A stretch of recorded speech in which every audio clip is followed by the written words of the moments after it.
Germany Frankfurt, Dortmund ஆகிய இடங்களில் நியோரா வழங்கும் கோடைகால மாபெரும் மலிவு விற்பனை. சாரிகள் €10, சுடிதார் €15, லெகங்கா €20. ஜூலை 1ஆம் தேதி முதல் 31ஆம் தேதி வரை நியோரா வழங்கும் மாபெரும் மலிவு விற்பனை.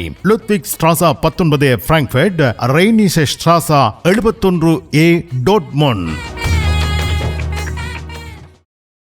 தமிழ் காட்சி ஊடகத்திற்கு நீங்கள் வழங்கி வருகின்ற ஆதரவுக்கு எமது நன்றியை தெரிவித்துக் கொள்கின்றோம். இதுவரையில் சப்ஸ்கிரைப் செய்யாது இருக்கின்ற உறவுகள் தயவு செய்து சப்ஸ்கிரைப் செய்து உங்கள் ஆதரவை தமிழ் காட்சி ஊடகத்திற்கு வழங்கிக் கொள்ளுமாறு மிக்க அன்போடு வேண்டிக் கொள்கின்றோம். மிக்க நன்றி.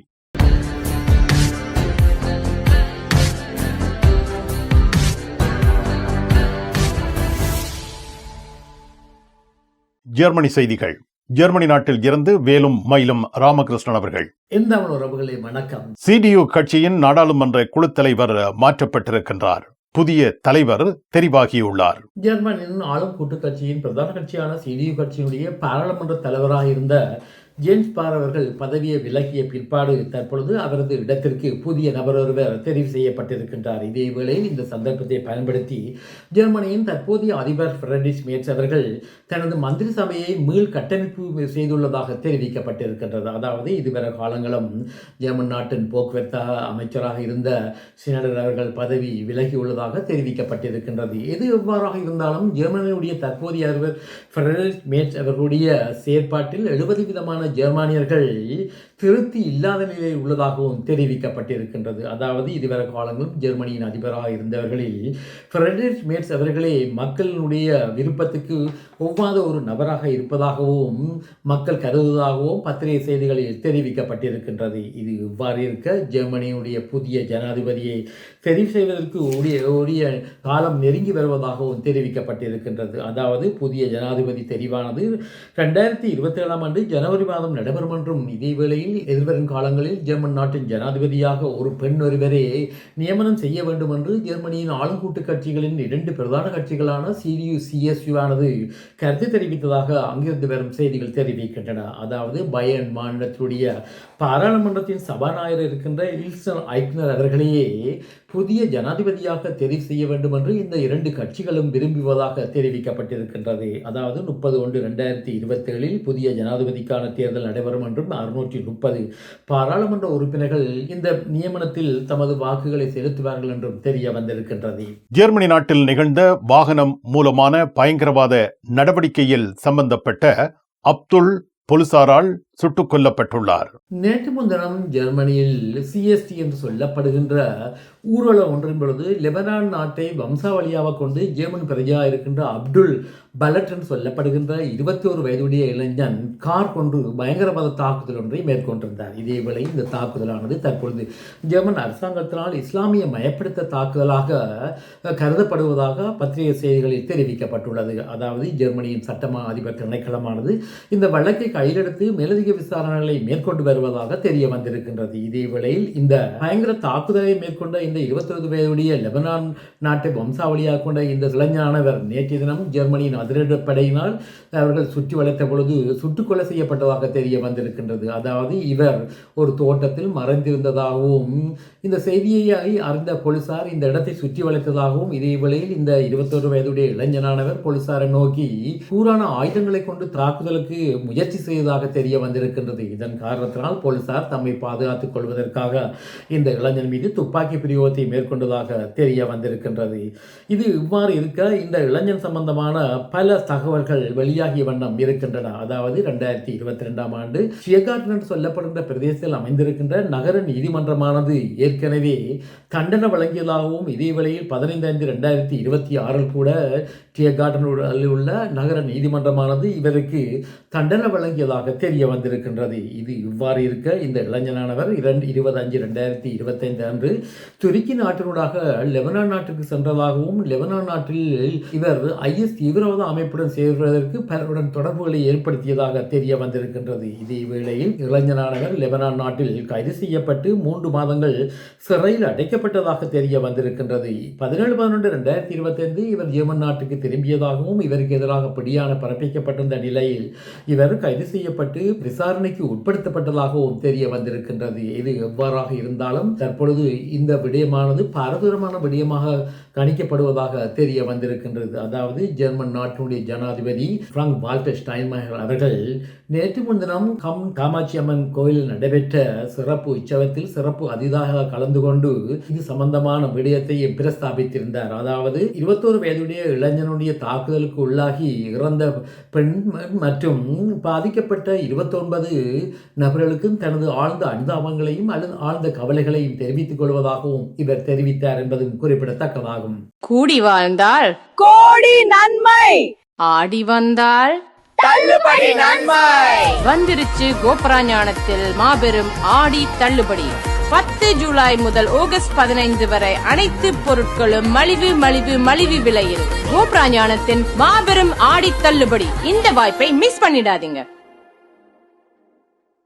ஜெர்மனி நாட்டில் புதிய ஓய்வூதிய திட்டம் அறிமுகப்படுத்தப்படுகின்றது. ஜெர்மனியுடைய முன்னிய அரசாங்கமானது ரீஸ்டரண்ட் என்று சொல்லப்படுகின்ற ஒரு ஓய்வூதிய திட்டம் ஒன்றை அறிமுகப்படுத்தி இருந்தது. தற்பொழுது ஜெர்மன் அரசாங்கமானது இந்த ரீஸ்டரண்ட் என்று சொல்லப்படுகின்ற ஓய்வூதிய திட்டத்துக்கு மாறான முறையில் வேறு ஒரு புதிய ஓய்வூதிய திட்டம் ஒன்றை அறிமுகப்படுத்த உள்ளதாக தெரிவிக்கப்பட்டிருக்கின்றது. அதாவது ஃப்ரீ ரெண்ட் என்று சொல்லப்படுகின்ற இந்த திட்டத்தின் அடிப்படையில் ஒரு குழந்தைக்கு மாதாந்தம் 10 யூரோக்களை ஜெர்மன் அரசாங்கம் வழங்க உள்ளதாக தெரிவிக்கப்பட்டிருக்கின்றது. குறிப்பாக 2020ஆம் ஆண்டு பிறந்த ஒரு குழந்தையானது 6 வயதை அடைந்த பிற்பாடு தாதியந்திரர்கள் இவர்களது பேரில் ஓய்வூதிய கணக்கொன்றை வங்கியில் ஆரம்பிக்க முடியும் என்றும் தெரிய வந்திருக்கின்றது. இவ்வாறு இந்த ஓய்வூதிய கணக்கை ஆரம்பித்த பிற்பாடு ஜெர்மன் அரசாங்கமானது மாதாந்தம் தலா 10 யூரோக்களை வழங்கும் என்றும் தெரிய வந்திருக்கின்றது. இந்த புதிய நடைமுறையானது 1/1/2027 நடைமுறைக்கு வரும் என்றும் தெரிய வந்திருக்கின்றது. ஜெர்மனியின் தற்போதைய அரசாங்கமானது கடந்த பங்குனி மாதம் இந்த புதிய சட்டத்தை நிறைவேற்றியிருந்த நிலையில்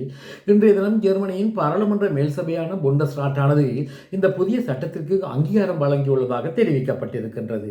இந்த புதிய திட்டத்தின் அடிப்படையில் மொத்தமாக ஒரு குழந்தையானது 65 வயதை அடைந்த பிற்பாடு அவர் ஜெர்மன் அரசாங்கம் மொத்தமாக 9,100 யூரோக்களை வழங்கும் என்றும் தெரிய வந்திருக்கின்றது. இதே வேளையில் தாதியந்தியர்கள் வருடம் ஒன்றுக்கு அதிக தொகையாக 6,840 யூரோக்களை இந்த ஓய்வூதிய கணக்கில் வைப்பிலிட முடியும் என்றும் தெரிய வந்திருக்கின்றது. இதன் அடிப்படையில் மாதாந்தம் வசதி உள்ள பெற்றோர்கள் 570 யூரோக்களை இந்த ஓய்வூதிய கணக்கில் செலுத்த முடியும் என்றும் தெரிய வந்திருக்கின்றது. இதே வேளையில் 50 யூரோக்களை மாதாந்தம் செலுத்தும் பொழுது இவ்வாறு ஓய்வூதியத்தை 65 வயதில் பெற விரும்புகின்ற நபரானவர் 1,42,088 யூரோக்களையும் இதே வேளையில் மாதாந்தம் 100 யூரோக்களை தாதியந்திரர்கள் வைப்பிலிடும் பொழுது 65 வயதை அடைந்த பிற்பாடு 2,84,000 யூரோக்களை இவர்கள் பணமாக பெற முடியும் என்றும் தெரிய வந்திருக்கின்றது. இது எவ்வாறாக இருந்தாலும் ஜெர்மன் அரசாங்கமானது இந்த 65 வயது காலங்களில் மொத்தமாக 9,100 யூரோக்களை வழங்கும் என்றும் தெரிய வந்திருக்கின்றது.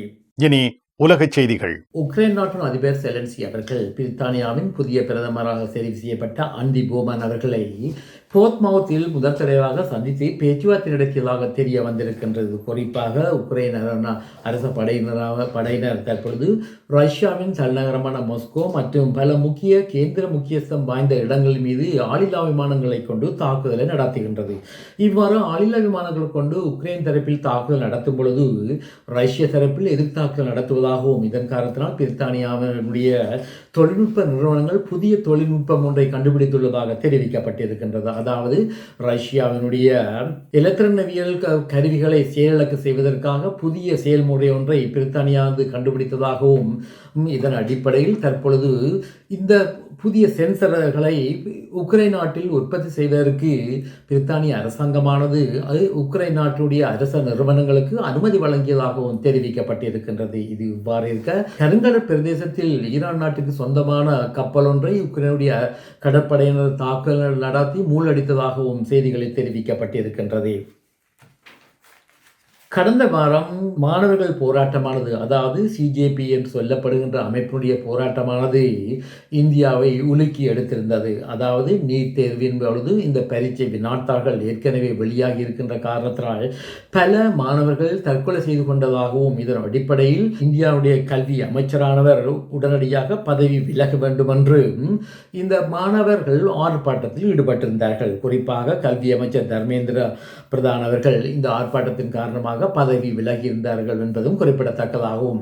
இந்த பதவி விலகலை அடுத்து மாணவர்கள் தமது ஆர்ப்பாட்டங்களை இடைநிறுத்தி வைத்திருந்தார்கள். அரசாங்கத்துடன் ஒரு சமரசத்தையும் அவர்கள் ஏற்படுத்தியிருந்தார்கள். அதாவது இந்த ஆர்ப்பாட்டத்தில் பங்கு பற்றிய மாணவர்களை அரச படையினர் கைது செய்யக்கூடாது என்றும் துன்புறுத்தக்கூடாது என்றும் அவர்கள் தங்களிடையே ஒரு இணக்கத்தை கண்டிருந்த நிலையில் தற்பொழுது சிஜேபியினுடைய பொதுச் செயலாளர் மற்றும் பேச்சாளர்கள் இந்திய அரசு படையினர் இந்த மாணவர்களை கைது செய்யும் படலம் ஆரம்பித்துள்ளதாக இன்று நடைபெற்ற பத்திரிகையாளர்களுடைய செய்தி மாநாட்டில் கருத்து தெரிவித்ததாக இந்தியாவிலிருந்து வரும் செய்திகள் தெரிவிக்கின்றன. குறிப்பாக பீகார் மற்றும் மேற்கு வங்காளத்தில் இந்த மாணவர் போராட்டத்தில் ஈடுபட்ட மாணவர்களை குறிவைத்து இந்திய அரசு படையினர் கைது செய்து வருவதாக அவர்கள் குற்றம் சாட்டியிருந்தார்கள். மிக்க நன்றி வேலும் மயிலும் ராமகிருஷ்ணன் அவர்களே. மீண்டும் சந்திப்போம். வணக்கம். அதெல்லாம் இருக்கட்டுமாப்பா, வீட்டு டிடி பாக்ஸ் இருக்கோ? என்ன இல்லையோ? எனக்கு விசாக்கு முதல் டிடி பாக்ஸ் இருக்கும். சரி, ஓகே, பாய். நைட் எடுக்கிறேன். என்ன சரியா? இங்க என்னடா வாங்கி விற்கிறாராம்? என்னப்பா இவ்வளவு காலம் டிடி பாக்ஸ் எல்லாம் இருந்திருக்கு? இல்ல, அவர் என்னன்னு சொன்னா ஃபுட் சிட்டி வச்சுக்கிறாரு தானே. இப்ப கொஞ்சம் பிஸியா இருப்பார். அவர் வீட்டை டிவியும் பாக்குறீங்கள. அப்ப இப்ப நான் போறேன் தானே, இப்ப வாங்கி விற்பேன். மறந்துடாதீங்க, நீங்களும் வீட்டுல டிடி பாக்ஸ் வாங்கி வைங்க.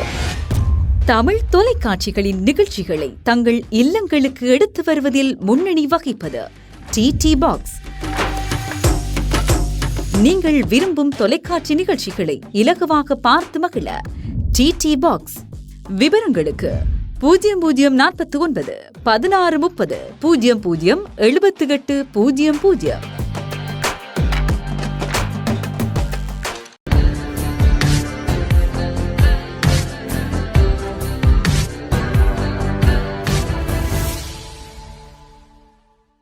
டோட்முண்டில் ராஜமுத்திரை SK சில்க்ஸ் பாரடைஸ். உங்களுக்கு பிடித்தமான ஆடைகள் அனைத்தும் மாபெரும் மலிவு விற்பனை. ஒவ்வொரு சனிக்கிழமையும் அதிவிசேட மலிவு விற்பனை. விஜயம் செய்யுங்கள் SK சில்க்ஸ் பாரடைஸ் டோட்முண்ட்.